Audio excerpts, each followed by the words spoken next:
Okay, so there's a couple of things I still want to show you about doing this. So I have some images that people have shared with me.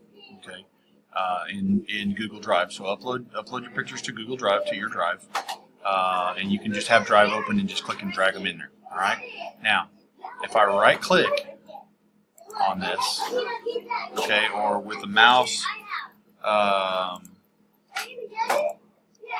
if you hold the control button down, control and then click, it's the same as right clicking, okay? And I want to get a shareable link, but right here, sharing settings, open that, and when you click shareable link, I know this is a bunch of steps, but if you want the people to be able to see it right here, anyone at Seguin ISD, right, only people with this web address will be able to view the link. So we're going to click on here, and we're going to go to more. I know this is a lot of steps, but right here, on. Anyone with the link. Okay, no sign-in required. What you're doing with the QR code is you're giving them the link, so they should be able to access this. And then I'm going to save that. Okay, and then I'm going to copy the link. Okay, and then I'm going to go up here into that QR code monkey, and I'm going to paste that link in there.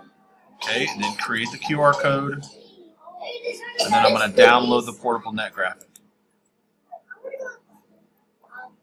Alright, and it's down here out of the way, you can't see it. And I'll open it up, and there's my QR code. Okay, so from here, I can go to File and Print, and then I can print that code out. Okay, and so then anybody with a code scanner on their app on their phone can click on that and see the picture.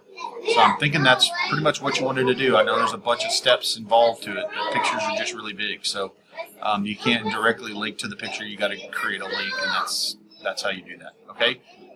Any other questions? Holler at me. Thanks a bunch.